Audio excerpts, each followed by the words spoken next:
Snow howled through the jagged pines, clawing at the world with icy fingers as the last shred of daylight bled into the horizon.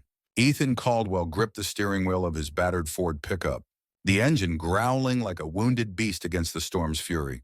The windshield wipers thrashed uselessly against the onslaught of white, each swipe revealing only more chaos beyond the glass. Inside the cab, the heater sputtered, coughing out a feeble stream of warmth that barely touched the chill creeping up his spine. Beside him, his 8-year-old son, Noah ADJ, sat hunched in a too-big coat, his breath fogging the window as he traced patterns in the mist with a gloved finger. "Dad." Noah's voice was small, almost swallowed by the wind's roar. "Is it gonna get worse?" Ethan's jaw tightened, his knuckles whitening against the wheel. He forced a smile, reaching over to squeeze Noah's hand, the wool scratching against his calloused palm. "We'll be home soon." Barbiborn. Before it really digs in, his words sounded hollow even to him, a promise he wasn't sure he could keep as the storm shrieked louder, rattling the truck like a tin can. Home was a sagging cabin perched on the edge of a Wyoming valley, a relic from his grandfather's hands that Ethan had patched together with sweat and stubborn will. It wasn't much, peeling paint, a roof that groaned under heavy snow, but it was theirs, a fragile fortress against the world. 3 years ago, after losing Sarah to a car accident that still haunted his sleep, Ethan had packed up their life in Cheyenne and retreated here with Noah. The city had felt like a cage after her death, every street corner a ghost of her laughter. Out here, in the wild silence, Nebrin suffering of the foreign, he could breathe, or at least pretend to. The truck lurched around a bend on the old timber road, tires skidding on fresh powder, when something snagged Ethan's eye through the blizzard's haze. A shadow crouched beneath the overhang of a rotting shed, barely a smudge against the whiteout. His gut twisted, a pang of instinct he couldn't shake. He eased the truck to a stop, the engine idling rough. "Stay here," he told Noah, his tone sharp enough to cut through the boy's curiosity.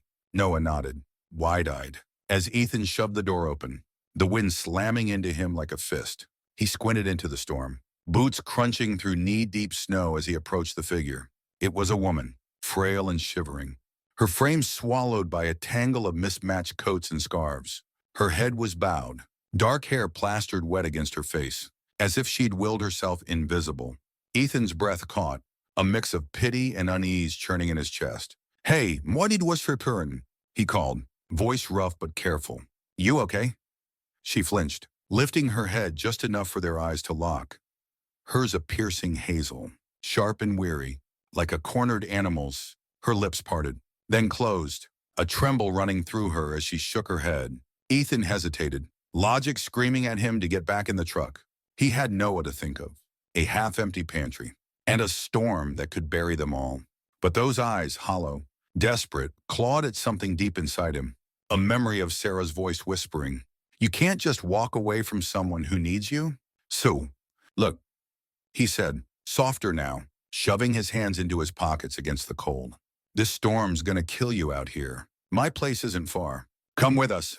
She didn't move at first, her gaze flickering between him and the endless white beyond. Then Warneris to her knee, as if the weight of survival finally tipped the scales. She gave a single, stiff nod. Ethan stepped closer, offering a hand, and felt the tremor in her fingers as she took it, her grip weak but clinging. Up close, she smelled faintly of damp wool and something metallic, like old coins. He guided her to the truck, opening the back door as Noah scooted over, his small face a mask of questions he didn't dare ask. The woman climbed in, folding into herself, and Ethan shut the door with a thud that felt final. The drive back was a battle against the wind, the truck swaying as snow piled higher. Noah kept sneaking glances at the stranger, his curiosity warring with the quiet tension filling the cab. Ethan's mind raced. Who was she? Why was she out here? Sort of here, but he kept his focus on the road, the cabin's faint outline finally emerging like a beacon through the storm. Inside, the air was thick with the scent of pine and the faint must of old wood. Ethan ushered them in, kicking snow off his boots as he pointed the woman toward a threadbare armchair by the fireplace. "Sidamari, son," he said, voice gruff from the cold. "It's not much, but it's warm." She sank into the chair, her shoulders hunching as if she could disappear into it. Ethan crouched by the hearth, coaxing the embers into a blaze. the crackle of flames cutting through the silence. Noah hovered nearby, tugging off his gloves. "What's your name?" he blurted, his bluntness slicing through the room's unease. The woman's eyes flicked to him, then to Ethan, weighing something unspoken. Her voice, "Yistumam," when it came, was low and steady, though it carried a faint rasp. "Lydia and I." Ethan straightened, wiping soot from his hands. "I'm Ethan. This is Noah. You're welcome to stay till the storm blows over." She nodded, a flicker of gratitude in her gaze, but her lips stayed pressed tight, guarding whatever story hid behind them. Ethan turned to the kitchen, heating up a pot of venison stew from the night before, the rich smell filling the small space. Noah plopped onto the floor near Lydia, stealing glances as she clutched the mug of water Ethan handed her, her fingers white-knuckled around it. Dinner passed in near silence, the clink of spoons against bowls the only sound beyond the wind's mournful wail outside. Ethan felt it, a strange undercurrent in the room, like Lydia's presence was a pebble dropped into still water, rippling through their routine. After Noah yawned his way to bed, Ethan lingered by the fireplace, poking at the logs. He wanted to ask, to dig into why she'd been out there alone, but the words stuck in his throat. Instead, he settled for simplicity. "You can crash here tonight. Roads won't be clear till morning." Lydia looked up from the flames, her face unreadable in the flickering light. "Thank you," she said, barely above a whisper. "You didn't have to stop." Ethan shrugged, leaning against the mantel. "Maybe not, but I'd be a bastard to leave you out there." Their eyes met, a spark of something. Trust. Maybe. Hanging between them before the storm's howl swallowed it whole, morning broke with a brittle stillness, the world outside buried under a thick shroud of white. Ethan stood at the kitchen window, coffee warming his hands as he watched the treetops sag under the snow's weight. He'd seen storms like this before, vicious, unrelenting, but this one felt heavier, maybe because of the stranger still asleep in his armchair. He glanced over his shoulder. Lydia lay curled beneath an old quilt, her face softened in sleep. The hard edges of last night smoothed away. She looked younger like this, almost fragile, and Ethan felt a pang he couldn't name, something between protectiveness and unease. Noah's footsteps shuffled down the hall, his hair a wild mess. "She's still here," he whispered, peeking around Ethan. "Yeah, Ethan murmured. "Let her rest." Noah tiptoed closer, studying her with a kid's unguarded wonder. "Does she have a family somewhere?" Ethan's chest tightened at the question, a mirror to his own thoughts. "Don't know, bud." "Maybe," Noah nodded, accepting it with the ease of a child, then grabbed a tin of birdseed. "Can I feed the sparrows?" Ethan forced a grin. "Go for it. Bundle up." As Noah darted outside, Lydia stirred, blinking awake as the faint light caught her eyes. She sat up, clutching the quilt like a shield, and Ethan offered a quiet, "Morning, shot coffee." She nodded, her voice rough with sleep. "Yes, please annoy us." "Sir Machen." He poured her a mug, setting it on the table beside her. The silence stretched, not tense but careful, like they were both feeling out the edges of this odd new space. Finally, Lydia spoke, her gaze fixed on the steam rising from her cup. "I should head out once the road's clear." Ethan leaned against the counter, arms crossed. "Where to?" She hesitated, her fingers tightening around the mug. "Somewhere warmer. Maybe Miranum. Not sure yet." It was a dodge, Shermure, 100 and they both knew it.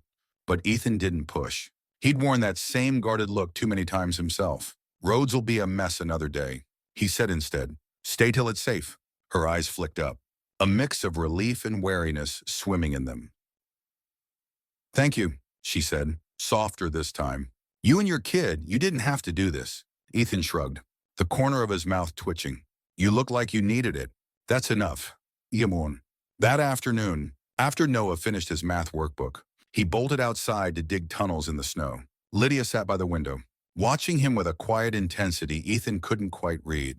He worked nearby, fixing a loose cabinet hinge, the clink of metal punctuating the stillness. "You're good with him," she said suddenly, her voice cutting through the air. Ethan paused, surprised. "Sir Marnham, Noah's easy to love." She smiled faintly, but it didn't reach her eyes. "Still shows." There was a crack in her tone, a hint of something lost, and Ethan felt it lodge in his chest. He shifted gears, keeping his voice light. "What about you? Anyone out there waiting?" Her gaze snapped back to the window, her jaw tightening. "Not anymore," she said, then added quickly, "It's messy." Ethan nodded, letting it drop. Messy, he understood. His own life was a tangle of grief and duct-taped hope. Sometimes, he said after a beat, tightening the hinge, people show up right where they're needed, even if they don't see it yet. Lydia glanced at him, her hazel eyes searching, but she didn't reply. That night, after Noah was asleep, she stood at the cabin door, staring into the endless white beyond. Ethan joined her, hands in his pockets. Pretty, huh, he said, nodding at the snow. She murmured agreement, her breath fogging in the chill. Feels like time stopped. He tilted his head, studying her profile. Sometimes it breaks what we need most. She turned to him, her expression softening, though her eyes held a shadow he couldn't place. You're a good guy, Ethan Caldwell. He chuckled, deflecting, just trying to do right by Noah. But as the wind sighed through the trees, Ethan felt a tug, a sense that her being here wasn't random, even if he couldn't say why. The storm's aftermath left the valley hushed, sunlight spilling soft and gold through the cabin's frosted windows. Ethan scrubbed his hands at the sink, the rough soap stinging his cracked skin after stacking wood outside. Noah's voice drifted from his room, muttering over a spelling list, while Lydia sat at the kitchen table, her coffee untouched, her gaze lost somewhere beyond the glass. She'd been quiet all morning, and Ethan let it be. Silence was a language he spoke fluently. Warm enough, he asked, breaking the stillness as he dried his hands. She blinked, startled, then nodded. Yeah, I don't know what to... It's cozy here. He gave a half smile, tossing the towel aside. Old place, leaks in spots, but she holds up. Lydia traced the mug's rim with a finger, her voice low. Feels lived in. It's got a story. Ethan's chest warmed at that. It does, Russariawu. Granddad built it. Dad kept it going. My turn now. She looked up, curiosity flickering in her eyes. You've always lived here? He nodded. Left for a bit. Tried the city.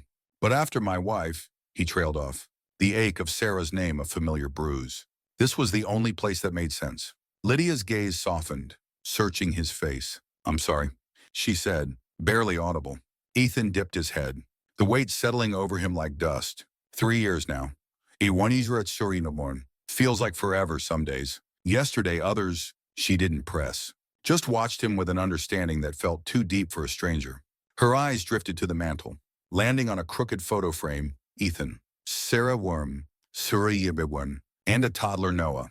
Her laugh caught mid-bloom. Lydia rose, moving slowly to the hearth, her fingers hovering over the glass before lifting it. She was beautiful, she said, voice catching. Ethan swallowed hard. Margaret. Maggie, when I'd be. Lydia's thumb brushed the frame, her expression a mask of something Ethan couldn't untangle. Grief, maybe, or longing. Then, Mat. Hesitantly, she asked, do you ever wonder if you're supposed to move on, or if some people just aren't?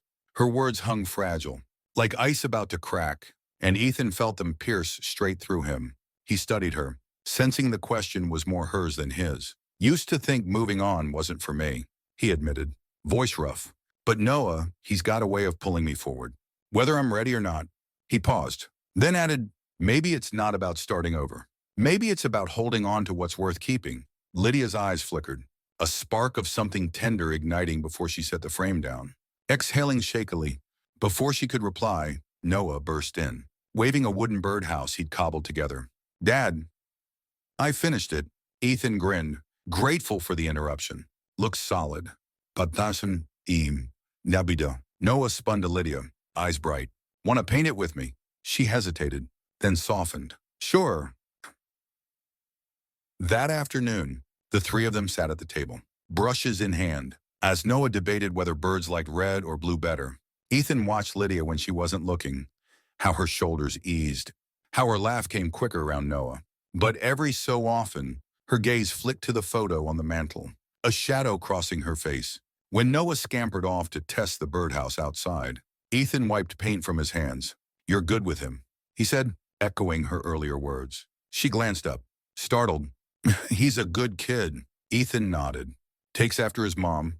Her smile faded, and after a long pause, she asked, can I ask something? He met her eyes. Go ahead. Her grip tightened on the brush. How'd you keep going after she was gone? Ethan froze, the question hitting like a punch. Didn't, he said after a beat. Not at first. Just went through the motions. Work. Noah felt hollowed out. He held her gaze, unflinching. But you find it again, bit by bit. Not the same, but enough. Best Santebrurientum. Lydia's eyes shimmered, her voice a whisper. That's brave. He shook his head. It's just living. You keep going, or it buries you.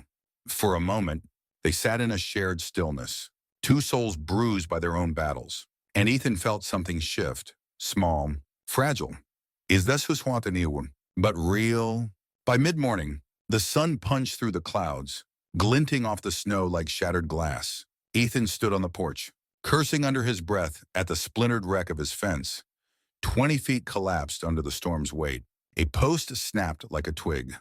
He rubbed his neck, already dreading the repair. When Lydia stepped out, pulling a borrowed jacket tight, she eyed the damage, brow furrowing. Took a beating. Well, yeah, Ethan muttered. Everything around here's old. The words carried a tired edge he didn't mean. But she didn't flinch. Instead, she asked, got spare posts? He shot her a look, half expecting a joke. Couple, gonna take some grunt work. Though. Her lips quirked. I can swing a hammer. Ethan blinked, caught off guard by the quiet steel in her voice. He almost waved her off. But the truth was, he could use the help. All right, he said, nodding toward the shed. Let's do it. They worked side by side, breath puffing in the cold. Her hands steady as she held boards while he pounded nails. She didn't balk at the chill or the labor. There was a focus in her, almost like she needed it. Noah joined halfway through, cheeks red, lugging the toolbox and chattering about how they were fixing the world. By dusk, the fence stood patched and proud, the sun sinking low. Ethan stepped back, wiping sweat from his brow. Not bad, he said, glancing at Lydia. She smiled, real this time, lighting her eyes. Didn't expect to be building fences when I landed here. He chuckled. Life's got a way of surprising you. Noah grinned. We're a team, right? Dad dummy. Ethan's chest warmed, his gaze sliding from his son to Lydia. Yeah. Bud, we are. That night, after dinner lingered longer than usual, Noah's treehouse dreams filling the air. Ethan sat by the fire, oiling a hunting knife. Lydia stood at the window, moonlight silvering her silhouette. You didn't have to help today, he said quietly. Wasn't easy work. She turned, eyes catching his. I wanted to. Something hung between them, growing heavier. Ethan tilted his head. You don't sit still much. Do you? Her lips twitched. Not really. He nodded, then ventured. Yesterday, you said it's messy, that where you're from. She stiffened, just a hair, then sighed and crossed to the armchair opposite him. It is, she said, voice low, but maybe not how you think. He waited, giving her space. She glanced at the fire. I grew up where everything was decided, who I'd be, what I'd do. After a while, I didn't know who I was anymore. Ethan's jaw tightened, her words echoing his own buried struggles. Out here, she added, it's easier to breathe. He didn't reply, just held her gaze. And in the quiet, something loosened, a thread of trust stitching itself between them. The cabin settled into its night rhythm, firelight dancing across the walls as Noah's snores drifted faintly from his room. Ethan sat at the table, a book open but unread, his eyes drifting to the window where snow fell soft under the moon. Lydia sat by the hearth, knees tucked up, staring into the flames. He watched her for a moment, calm on the surface, but her hands fidgeted, betraying the storm inside. Rising, he grabbed the kettle, pouring 2 mugs of tea without asking. He handed her one, and she took it with a faint, thanks, Dynton, her fingers curling around it like a lifeline. He sank into the chair across from her, the silence stretching warm and heavy. Not used to quiet like this. Are you? He asked, voice low. She tilted her head, considering, not this kind. It doesn't feel oppressive. Ethan nodded. City quiet's different. Too much noise underneath. Her eyes widened slightly. He'd pegged her, and a wistful smile tugged at her lips. Yeah, always moving. Even when you're still, the fire snapped. And she spoke again, softer, like it cost her. I thought if I kept moving, I wouldn't feel trapped. Turns out you can have everything. People, Noise is surreal, expectations, and still suffocate. Ethan leaned forward, elbows on his knees. Sometimes it's not the place pinning you down. It's what you're hauling around inside. Her gaze snapped to his, raw and unguarded for a split second before she looked away. Didn't plan on ending up here, she admitted. Most don't, he said, a faint warmth in his tone. She gave a brittle laugh. I kept waiting for life to feel like mine. But it always felt like someone else's script. Ethan's brow furrowed. Whose karim? Tamrene? Whose script? Her fingers tightened on the mug, her voice dropping. My family's Richard Purna. My father's, written before I could talk. He didn't flinch, though the pieces clicked. Money. Adrenu, power, a world far from this cabin. They expect a lot from you. He asked gently. She nodded, bitterness seeping through. Every move, every choice, what I wore, who I'd marry, all mapped out. Ethan exhaled, letting her words settle. Maybe that's why you're here, he said, to write your own damn story. Her eyes flicked up, fragile hope glinting in them. Maybe, but running doesn't fix it all. He softened. It's not about fixing everything. It's about finding a spot to breathe. Figure out what's worth keeping. She stared at him, really seeing him, and a wall crumbled, just a little. You're good at reading people, she murmured. He shrugged. Had enough ghosts of my own. Makes it easier to spot someone else's. Her smile was sad, grateful, and they sat there, the fire's glow wrapping around them like a quiet promise. Days blurred into a rhythm Ethan hadn't known he craved. Mornings of Noah's laughter cutting through the frost. Afternoons splitting wood. Evenings by the fire with Lydia's quiet presence weaving into their lives. She helped Noah with his spelling. Cooked dinners that filled the cabin with savory warmth. Even fixed the gate with a steady hand. But Ethan saw it.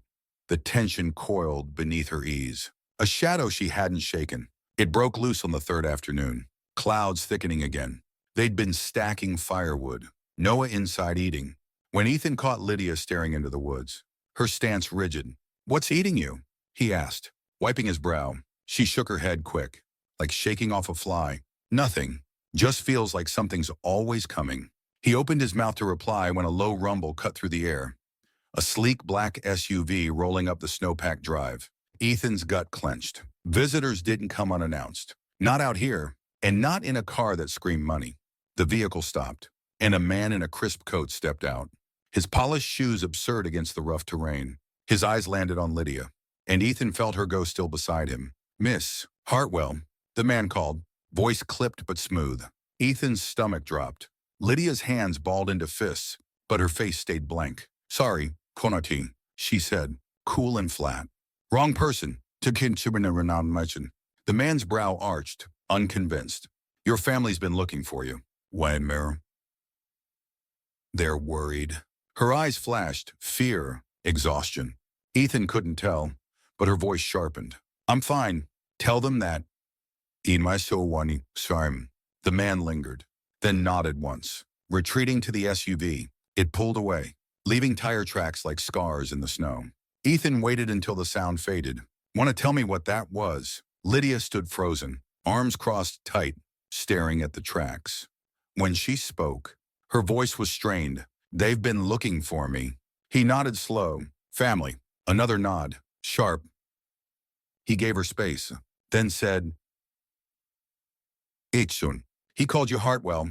Her gaze dropped, guilt flickering. I didn't lie, she said softly. Not on really. Just left stuff out. Ethan's mind raced. Hartwell. A name tied to wealth he'd only glimpsed in headlines. You don't owe me answers, he said. Steady.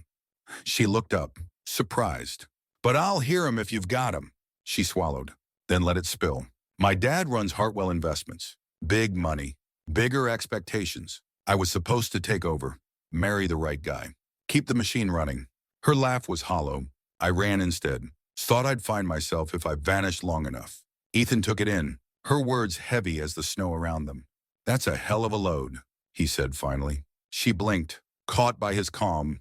Doesn't change who's standing here, he added. Her expression shifted, a crack widening. Most wouldn't say that. He gave a faint smile. Most haven't lived enough to know what counts. Silence fell, thick but not cold. You're not kicking me out, she asked, voice small. Not unless you want to go, he replied.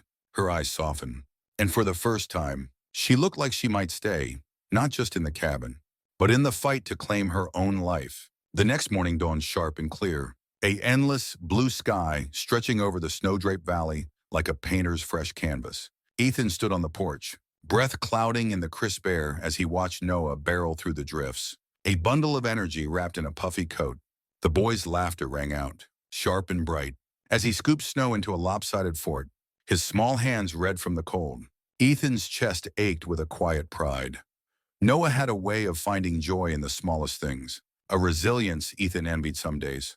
The cabin door creaked behind him, and Lydia stepped out, her cheeks flushed from the warmth inside. A thick scarf looped loose around her neck. She paused beside him, her hazel eyes tracing Noah's wild path through the snow, and Ethan caught it, a lightness in her stance, like a weight had slipped off her shoulders overnight. "He's got enough spark for a whole pack of kids," Ethan said, a faint grin tugging at his lips. Lydia's laugh was soft, a sound that warmed the air between them. "He's what freedom looks like. Ayamana," she murmured, her voice carrying a wistful edge that made Ethan glance her way. She didn't meet his eyes, just kept watching Noah. But he felt the words sink deep. "You're free too. You know," he said, keeping his tone steady. "Don't have to keep running." She didn't answer right away, her gaze drifting to the pines bowing under their snowy burden. "Maybe," she said finally, so quiet he almost missed it. "But freedom's strange when you don't know where you fit." Ethan nodded, letting the silence settle like fresh snow. "Sometimes fitting in's not about a place," he said after a beat. "It's about the people who stick around when you're not expecting it." Her head turned, then, her eyes locking on his, soft and searching, and Ethan felt a jolt, like she'd seen straight through him. Later that day, the town's winter fair kicked off in the Valley Square, a modest burst of life amid the frost. Ethan usually dodged it, too many familiar faces offering tight smiles, too many whispers about the widower holed up in the woods. But Noah had begged to go, his eyes lighting up at the promise of lights and cider. And Lydia's quiet curiosity sealed it, so they trudged down the packed snow road, breath puffing in clouds, Ethan's hand resting on Noah's shoulder as they wove through stalls strung with twinkling bulbs. The air buzzed with laughter, the scent of cinnamon and wood smoke curling around them. Lydia walked beside him, taking it all in, the kids chasing each other with mittened hands, the old-timers swapping stories over steaming mugs, like she was seeing a world she'd only read about. At one stall, Noah tugged Ethan's sleeve, eyes wide. "Dad, can we skate?" Ethan opened his mouth to dodge. Too crowded. Too late, but Lydia crouched down, grinning at Noah. "I used to tear up the ice. This Sirwirum, this re Mishburn," she said, a playful glint in her eye. "Think you can keep up?" Noah's jaw dropped, and before Ethan could blink, they were lacing up skates at the rink in the square's heart. He leaned against the rail, watching as Lydia guided Noah onto the ice, her hands steadying his wobbly frame. Noah's giggles spilled out, a rainaricure, high and free, as he stumbled and clung to her. And Lydia's laugh joined his, bright, unguarded, a sound that hit Ethan square in the chest. She moved with a grace he hadn't expected, her scarf trailing like a banner as she spun Noah in clumsy circles. For a moment, the crowd faded, and it was just them, two figures carving joy out of the cold. As the sun dipped low, painting the snow gold, Ethan stood with Lydia by a crackling fire pit, cider warming their hands. Noah darted off to gawk at ice sculptures, leaving them in a pocket of quiet amid the fair's hum. Her cheeks were pink, her eyes alive in a way Ethan hadn't seen before. She glanced at him over her cup. "I get why people stay here," she said, voice soft. He smiled faintly. "Grows on you." She studied him, then spoke. "Careful but sure. I used to think I had to keep moving. That stopping meant getting swallowed by everything I left behind." Her gaze dropped to the snow, then lifted again. "But this, it's not standing still. It's breathing." Ethan's throat tightened, but he kept his tone even. "No one's telling you how to be out here." Her lips curved, shy but real, except maybe Noah. They both chuckled, the sound easing the air, and for a heartbeat, the world shrank to just them. Then her smile softened, and she met his eyes dead on. "I'd like to stay," she said, quiet but firm. "If that's okay with you." Ethan felt the words land, solid and warm, like a stone dropped into still water. He nodded, a slow grin breaking through. More than okay. That night, back at the cabin, Noah dozed by the fire, a blanket tangled around him. Ethan rinsed mugs at the sink as Lydia dried her hands, hesitating before stepping closer. "Thank you, mon frère bueno," she said, her voice barely above a whisper. He turned, brow furrowing. "For what?" "For not pushing me out," she replied, eyes steady. "For letting me choose to stay." He held her gaze, something certain passing between them. "You belong where you're wanted, Lydia," he said quietly. "And you're wanted here." The fire snapped softly, and in that glow, the cabin felt like the center of the world. The days after rolled out gentle and sure, like a river finding its course. Lydia wove herself into their lives, no grand declarations, just a quiet belonging. She burned toast some mornings, laughed with Noah over multiplication tables, helped Ethan stack wood with a focus that matched his own. But Ethan saw it, the way her eyes lingered on the windows, the faint crease in her brow when the wind carried distant sounds. Something still gnawed at her, a thread she hadn't cut loose. It unraveled one morning before dawn, the sky bruising pink over the horizon. Ethan stepped onto the porch, the cold biting his lungs, and returned to a cabin too still. No clatter of the kettle, no soft hum from Lydia setting out breakfast. His pulse quickened as he knocked on her door. No answer. Pushing it open, he found the room empty, the bed neat, her scarf and coat gone. His stomach sank, a hollow ache spreading as Noah shuffled in, rubbing sleepy eyes. "Where's Lydia?" Ethan crouched, forcing calm into his voice. She had something to take care of. Noah frowned, but nodded, trusting even if he didn't get it. Ethan kept busy that day. Wood, shorties, anything to outrun the quiet. But it pressed in, heavy and sharp. That night, alone by the fire, he stared at the door, half hoping, half dreading. The next morning, he found it, a note tucked under the shed door, his name in her neat scrawl. "A friend, Ethan, thank you for not asking what I couldn't answer, for giving me space I didn't know I needed, for letting me belong, even just for a bit. Tell Noah he lit up my days more than I can say. I don't know where I'm headed, but you both meant more than you'll ever know." Lydia Hartwell. He read it twice, folding it into his pocket, and stood in the cold, the silence ringing in his ears. Weeks blurred by, snow melting into muddy patches as spring whispered closer. Ethan threw himself into routine, but Noah's hopeful glances at the door cut deeper each time. One afternoon, old man Tucker stopped by, leaning on the fence they'd fixed together. "Something's off round here," he said, squinting at Ethan. "Folks who run don't always do it because they don't care. Sometimes it's because they care too damn much and don't know what to do with it." Ethan didn't answer, but the words stuck. A quiet echo of Lydia's note. Spring crept in soft and slow, green budding at the wood's edge, the air turning sweet with thawing earth. Ethan hammered at the porch steps one day, sleeves rolled up, when a rumble broke the quiet, a black sedan rolling up the drive. His hammer stilled as the driver from before stepped out, followed by Lydia. She looked different, polished, in a tailored coat, but her eyes were the same, uncertain and bright. She stopped a few feet away, voice attentive. "Hope it's okay, I came back." Ethan straightened, heart pounding. "You don't need to ask." She nodded to the driver, who left without a word, and the silence thickened. "Jack's with Tucker, so you wanted to meet him." Ethan said, breaking it. "He'll be glad you're here." Lydia's fingers twisted together. "I wasn't sure I'd be welcome." "This place doesn't turn folks away," he replied. Steady, she bit her lip, then said, "Now, I owe you an explanation. Only if you want to give it," he countered. She exhaled, shaky.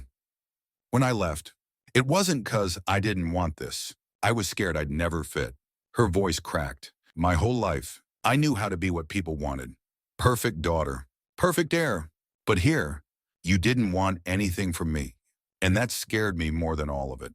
Ethan listened, arms crossed, as she pressed on. "I thought running would fix it. But nothing felt right after this place. So I'm back. Not because I've got it all figured out, but because this is where I feel like me." His chest tightened, but he kept his voice even. "It's okay to need time." She laughed, brushing her eye. "I've had time. I need to stop running." Ethan stepped closer, the air humming. "You're not the only one figuring shit out," he said. "Thought I had to keep everything locked down. For Noah. For Anish, for me. But maybe it's not about holding still. Maybe it's about letting the right things shift. Her breath hitched, hope breaking through her fear, and he nodded at the cabin. Hungry. Her smile trembled. Real. Starving. Noah raced back later, skidding to a stop when he saw her. "You're back," he yelled, tackling her in a hug. She laughed, holding him tight. And Ethan watched from the steps, something settling, quiet. Sure, like roots taking hold, spring blooms steady and warm, snow gone, the valley alive with birdsong and soft earth.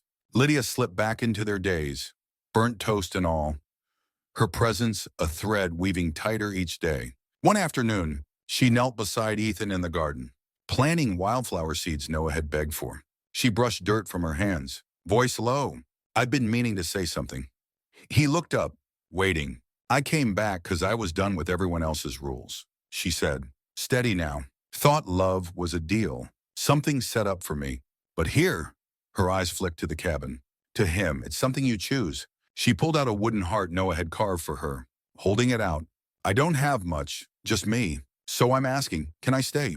Not just here, but with you." Ethan's breath caught, the weight of it sinking deep. He took the token, his fingers brushing hers. Voice rough. "Lydia Hartwell, I've been waiting for that question." Her smile broke wide, relief flooding her eyes, and he pulled her close, whispering, "You're already home." That night, Noah declared it the best day ever, sketching treehouse plans for all of us. And as the fire glowed, Ethan knew sometimes the smallest kindness planted seeds that grew into everything that mattered. The valley hummed with the fullness of spring, a quiet symphony of rustling leaves and the faint drone of bees weaving through the wildflowers that had begun to speckle the earth. The last traces of winter's bite had melted away, leaving behind a softness that clung to the air, a promise of renewal Ethan felt in his bones. He stood at the edge of the garden, sleeves rolled to his elbows, the soil cool and damp beneath his hands as he pressed another seedling into place. The rows stretched neat and hopeful before him, a patchwork of green that Noah had insisted needed more color. Dad hitinashun, way more. Ethan couldn't argue with that.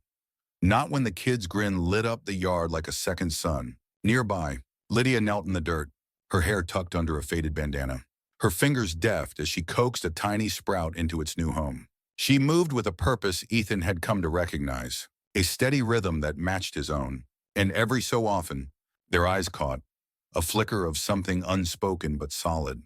The cabin loomed behind them, its weathered boards glowing gold in the late afternoon light, a sentinel of the life they'd stitched together. It wasn't perfect. The roof still leaked in a hard rain. The porch steps creaked underfoot, but it was theirs, a haven carved out of loss and chance. Ethan wiped sweat from his brow, the faint scent of pine and earth filling his lungs, and glanced at Lydia again. She'd changed since that first night in the storm. Less a shadow, more a presence to read one, and first to mine. Her edges softening with each day she chose to stay. He felt it too, a shift in himself. Like the weight of Sarah's absence had morphed into something he could carry instead of something that crushed him. Noah's laughter broke the quiet, sharp and wild, as he darted from the woods with a stick in hand, pretending it was a sword. "I'm the knight of the treehouse," he shouted, slashing at imaginary foes, his coat flapping like a cape. Lydia looked up, a grin tugging at her lips. "Think they'll take root?" she asked, brushing dirt from her palms as she nodded at the wildflowers. Ethan's mouth quirked, a warmth spreading through his chest. "Things grow where they're tended," he said, his voice low but sure. Her gaze held his, hazel eyes bright against the sun's glow, and for a moment, the world shrank to just them, the hum of the valley fading, the air thick with a quiet understanding. She smiled, small but real, and went back to her work, her hands steady in the soil. Ethan watched her, the way she fit here, not just in the garden but in the spaces he hadn't known were empty until she filled them. Later, thorning, as the sun dipped low, painting the sky in streaks of pink and amber, Lydia stood, stretching her back with a soft groan. "How about a walk?" she suggested, her hand slipping into his. Warm and calloused from the day's labor, Ethan raised a brow, surprised but not unwilling, and let her lead him past the garden. Beyond the fence they'd mended together months ago, the path wound through the trees, the ground soft with moss and pine needles, the air cool as shadows stretched long around them. They didn't speak at first, the crunch of their boots blending with the distant trill of a bird. And Ethan felt the silence settle, not heavy, but right, like it belonged. Lydia slowed near a clearing, the valley sprawling below them, a quilt of green and gold under the fading light. She turned to him, her expression soft but deliberate. "Art, I've been thinking," she said, her voice steady despite the faint tremor beneath it, "about how easy it is to lose yourself, how you can spend years trying to fit what everyone else wants you to be." Ethan tilted his head, listening, his thumb brushing over her knuckles as she pressed on. "My whole life, I thought I had to follow the plan, be the daughter my father needed, the heir he built his empire for. Even love felt like a contract, something I'd sign because it made sense." Her eyes flicked to the horizon, then back to him, raw and earnest. "But here, with you and Noah, I figured it out. You don't have to be what the world demands. You just have to be out for you. And sometimes it takes the right people to show you that." Ethan's throat tightened, her words striking a chord he hadn't known was still strung. He'd spent years after Sarah's death locking himself in place, thinking if he didn't move, he wouldn't lose more. But Lydia, she'd crack that open, not with force, but with quiet, steady truth. He squeezed her hand, voice rough but warm. "That's all I've ever wanted for you. For Noah, to such an one. For me," her smile bloomed, soft and unshaken. And they stood there. Cause one, two souls who'd wandered through their own dark woods and found each other on the other side. The walk back was slow, twilight draping the cabin in a purple hush as they approached. Noah met them at the door, face smudged with dirt, eyes blazing with the day's triumphs. "Tucker says he's too old to climb trees, but I bet I can change his mind." "See where you are," he declared, grinning wide. Ethan laughed, ruffling his son's hair. "Give him time. Banner for dirt. He's stubborn as a mule." Noah bolted off, leaving them alone again. And Lydia turned to Ethan, her gaze soft. "Do you think," she asked quietly, "you can be right where you're meant to be and not know it till later?" He studied her face familiar now, cherished, and smiled. "Think that's the only way it works." The days that followed unfurled like a slow dance, each moment threading into the next with a gentle ease. Neighbors dropped by more often, leaving jars of honey or bags of seed, their nods warmer now that Ethan wasn't just the widower in the woods. Noah's treehouse took shape, a rickety marvel of nails and scrapwood. And every night, Ethan and Lydia sat by the fire, swapping stories as the flames painted their faces in gold. The wildflowers pushed through the soil, first in shy bursts, then in waves of blue and yellow that spilled across the yard. One afternoon, Noah tore into the cabin, breathless, grabbing Lydia's hand. "Come see," he urged, tugging her outside. Ethan followed, watching as Noah pointed at the blooms swaying in the breeze. "They're growing," he beamed. "Just like you said." Lydia knelt, brushing a petal with her finger, her smile radiant. "They sure are. Kiddo." Ethan stood back, arms crossed, a quiet fullness settling over him. Not just the flowers, but this life, these people. Rooting deep where he'd once feared nothing would grow again. That night, after Noah crashed out, sprawled under a blanket by the hearth, Ethan and Lydia stood on the porch, stars glittering sharp above the trees. She leaned into him, her head resting against his shoulder, her warmth seeping through his shirt. "Me thank you, she whispered, so soft he almost missed it. He glanced down, brow creasing. "Free? For what?" "For seeing me," she said, her voice trembling with something deep. "For giving me a place to stop running?" Ethan's hand tightened around hers, his chest swelling with a certainty he hadn't felt in years. "You were never lost, Lydia," he murmured. "Just needed to find your way home." The breeze stirred, carrying the faint perfume of wildflowers. And he knew some miracles didn't crash in with thunder. They grew quiet and slow, like seeds buried in winter, blooming only when the ground was ready. Weeks later, the valley pulsed with summer's first breath, the air thick with the hum of crickets and the scent of sun-warmed pine. Ethan stood by the fence, hammer in hand, patching a post Noah had crashed into with his nightstick. Lydia worked nearby, weeding the garden. Her laugh drifting over as Noah chased a butterfly with a net fashioned from an old shirt. Tucker ambled up the road, his hat tipped back, a rare grin cracking his weathered face. "Look at this." He called when the shivering, snorting, nodding at the scene. Place feels alive again. Ethan wiped his brow, glancing at Lydia and Noah, the wildflowers nodding in the wind. Chianonoam, he said, voice low. It does her stretched in the Tucker clapped his shoulder, a knowing glint in his eye. Told you, folks who leave don't always mean to stay gone. Sometimes they just need to sort out what's worth coming back for. Ethan chuckled. The sound easy. You're not wrong, old man. That evening, the cabin glowed warm against the dusk, the windows spilling light onto the porch where Ethan and Lydia sat. A plate of biscuits between them, her latest attempt, slightly charred but edible. Noah's snores rumbled faintly inside, and the world felt still, alive. Whole, Lydia reached for his hand, her fingers threading through his. Everything, she said, her voice a soft melody. How one choice, like stopping in a storm, can change everything. Ethan's thumb traced her knuckles, his gaze steady. Every damn day, she smiled, leaning closer, and as the stars burned bright above, Ethan knew this messy, beautiful life was where they'd always been headed. Not a finish line, but a beginning, built on a single act of kindness that grew into everything he'd never dared hope for. The summer sun hung heavy over the valley, its golden heat sinking into the earth and coaxing the wildflowers into a riot of color that spilled across the yard like a living painting. Ethan leaned against the porch railing, a cold beer sweating in his hand, the glass slick against his palm as he watched the world hum with life. The air buzzed with the drone of cicadas, their song weaving through the rustle of leaves and the distant gurgle of the creek that snaked through the woods. Noah tore across the grass, bare feet slapping the ground, his net still clutched tight as he hunted dragonflies with the single-minded focus only a kid could muster. His laughter ricocheted off the trees, sharp and unrestrained, and Ethan felt it settle deep, a sound that had once been rare in this quiet corner of Wyoming. Now as constant as the wind, Lydia sat cross-legged on the steps below him, a sketchbook balanced on her knees, her pencil scratching soft lines across the page. She'd started drawing lately, little scenes of their life, Noah mid-leap, the cabin framed by pines, the wildflowers bowing in a breeze.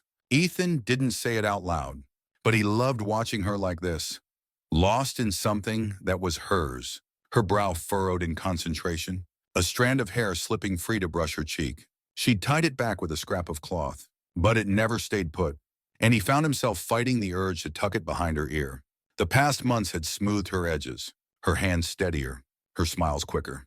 But there was still a depth to her, a quiet strength Ethan couldn't help but admire. She glanced up, catching his stare, and her lips curved, teasing. What? She asked, tilting her head. He shrugged, taking a sip to hide the grin tugging at his mouth. Just looking. She rolled her eyes, but the flush creeping up her neck betrayed her, and Ethan felt a flicker of warmth bloom in his chest. It wasn't the loud, crashing kind of love he'd known with Sarah, sharp and urgent, like a storm that swept you under. This was slower, deeper, built brick by brick in the spaces between words and glances. He didn't have a name for it yet, didn't need one, just knew it was there, steady as the cabin's foundation. Noah's shout cut through the moment, his net raised triumphantly. Got one. Dad fornum. Lydia. Sonamwan. Puanas.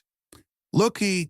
He raced over, breathless, a dragonfly trapped in the mesh, its wings glinting iridescent in the sun. Lydia set her sketchbook aside, leaning forward. Nice catch. Night, she said, her voice warm with pride. Noah beamed, then opened the net, letting the insect buzz free. Gotta let him go, he said matter-of-factly, and bolted off again. Ethan watched him go, then slid down to sit beside Lydia, their shoulders brushing. Kid's got a soft spot, he murmured. She nodded, her gaze lingering on Noah's retreating figure. He's got a big heart, like his dad, Ethan snorted, deflecting. Dunno about that. But her words stuck, a quiet echo of something he'd stopped believing about himself after Sarah. Lydia bumped his arm lightly, her touch casual but deliberate. I do, she said, simple and sure. And Ethan felt it, a crack widening in the armor he'd worn too long. That afternoon, Tucker rolled up in his rattling pickup, dust kicking up behind him as he hauled a load of scrap wood for Noah's treehouse. The old man climbed out, hat tipped back, his grin crinkling the lines around his eyes. Figured the boy'd need more lumber for that castle he's dreaming up. He called, jerking a thumb at the pile. Noah whooped, sprinting over to inspect it, while Ethan shook his head, amused. You're spoiling him. Suki unawin. Tucker waved a hand. Kids gotta have something to climb. Yeah, sides. Keeps him out of my hair. Lydia laughed. Joining them, Sir Matisode wanted to shift around, and Tucker shot her a look, sharp but fond. You're sticking to him, he said, less a question than a statement. She met his gaze, unflinching. Ya prudent too. He nodded once.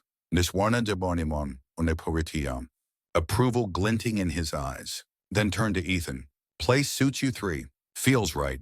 Ethan didn't reply, just watched as Noah dragged a plank toward the oak they'd picked for the treehouse, Lydia trailing behind to help.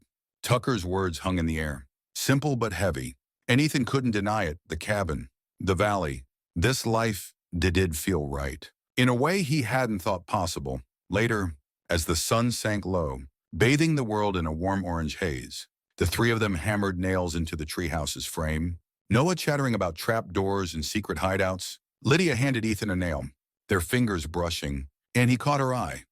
A shared spark of something that didn't need saying. Sweat beaded on his forehead, the ache in his arms grounding him.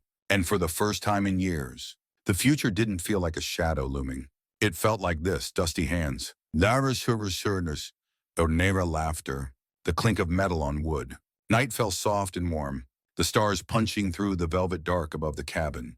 Ethan sprawled on the porch swing, the creak of its chains a steady rhythm as Lydia settled beside him, her bare feet brushing the boards. Noah was inside, crashed out after a day of running wild, his treehouse plans scribbled across the kitchen table. The air smelled of honeysuckle and earth, a sweetness that clung to the breeze, and Ethan tipped his head back, letting the quiet wrap around them. Lydia rested her head on his shoulder, her breath warm against his neck, and he felt the weight of her, solid, real, sorti hanawin, a tether he hadn't known he needed. Ever think? She said, her voice low and thoughtful. How fast it all changes. 1 minute you're lost, and the next, she trailed off, her hand finding his, fingers lacing tight. Ethan turned his head, his cheek brushing her hair. Yeah, he murmured. 1 minute you're pulling a stranger out of a storm, and the next she's family. Her laugh was soft, a vibration he felt more than heard, and she squeezed his hand. Family, she echoed, testing the word like it was new. I like that. He nodded, the corner of his mouth lifting. Me too. They sat there, the swing swaying gentle, the night stretching endless around them. Ethan's chest swelled, not with the sharp pang of grief he'd carried so long, but with something fuller, quieter. He'd lost Sarah. Lost pieces of himself in the wreckage. But here, with Lydia and Noah, he'd found something else, not a replacement, but a new shape to his world. The next morning broke bright and hot, the sun climbing fast over the pines. Ethan stood at the kitchen sink, scrubbing a pan crusted with last night's cornbread. When Noah burst in, hair wild, a fistful of wildflowers clutched in his hand. For Lydia, he announced, thrusting them at her where she sat with her coffee. She took them, her smile breaking wide, and pressed one to her nose, inhaling deep. These are perfect. Noah. Thank you, he grinned, then darted back outside, leaving petals scattered on the floor. Ethan watched her arrange the blooms in a cracked mug, her fingers careful, and felt a tug, small but real, like a stitch pulling tight. He's got a knack for picking the good ones, he said, nodding at the flowers. She glanced up, eyes twinkling. Runs in the family, he chuckled, shaking his head. But the ease of it, the way she fit into their mornings, their messes, hit him hard. She rose, crossing to the sink, and leaned against the counter beside him, close enough that he could smell the faint lavender of her soap. And I was thinking, she said, her tone light but deliberate, maybe we should plant more flowers, make this place ours. You know? Ethan paused, the sponge dripping in his hand, and turned to her. Ours. He repeated, the word heavy with promise. Is sure nason. Her gaze held his, steady and sure. Ours. He nodded slow, a grin spreading. Deal. Weeks rolled into months, summer giving way to the crisp bite of fall, the valley blazing with reds and golds as leaves drifted lazy to the ground. The treehouse stood finished, a lopsided triumph perched in the oak, its walls scrawled with Noah's marker-drawn night rules.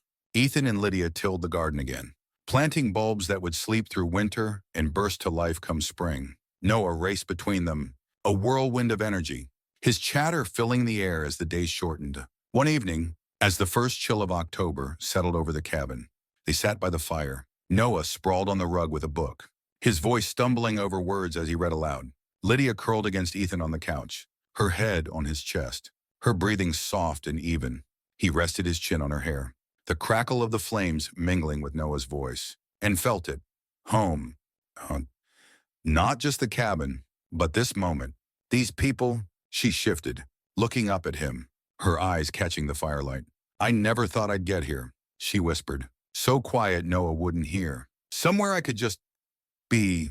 Ethan's arm tightened around her, his voice rough with feeling. Took me a while too, but you're here now, she smiled. Small and true, and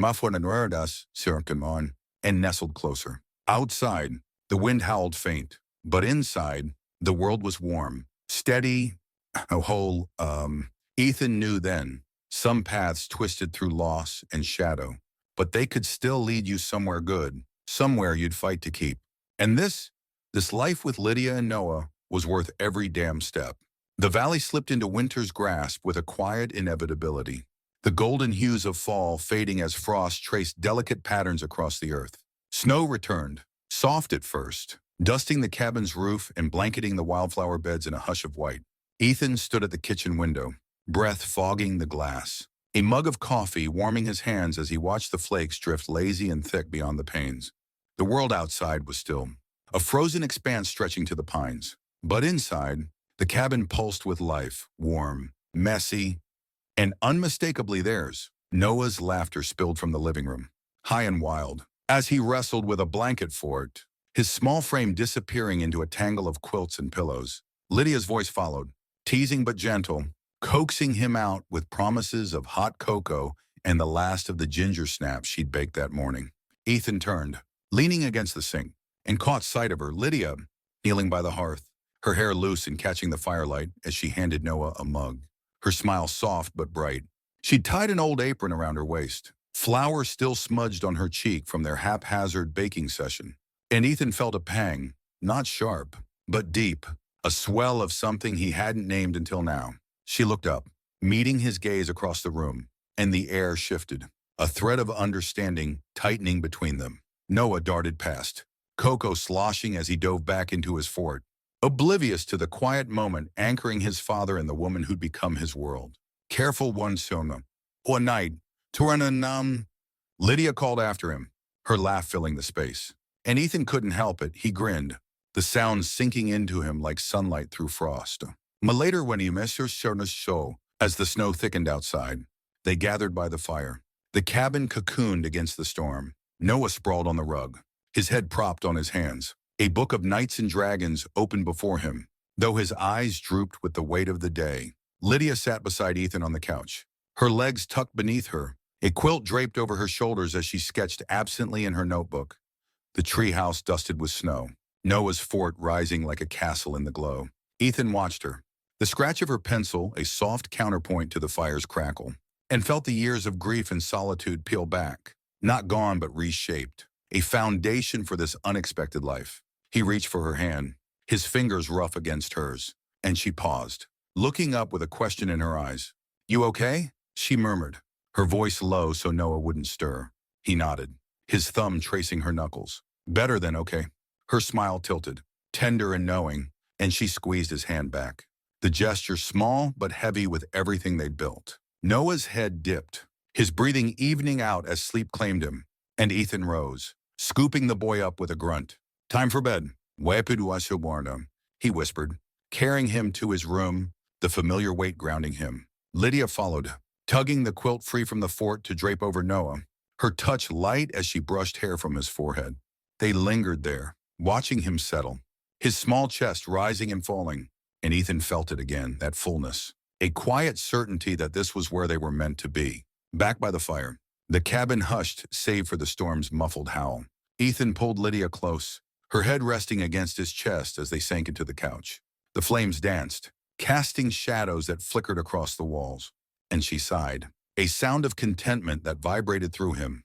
"I used to think I'd never stop running," she said, her voice barely above a whisper, "that I'd always be chasing something I couldn't catch." Ethan tilted his head, his cheek brushing her hair. "And now, Deram." She shifted, looking up at him, her hazel eyes clear and steady. "Now I know you don't have to chase what's already yours." His throat tightened, but he managed a rough, "Good. You watch this minute, shivering," before pulling her closer, her warmth seeping into him like a promise kept. Outside, the snow piled high, the valley locked in winter's embrace.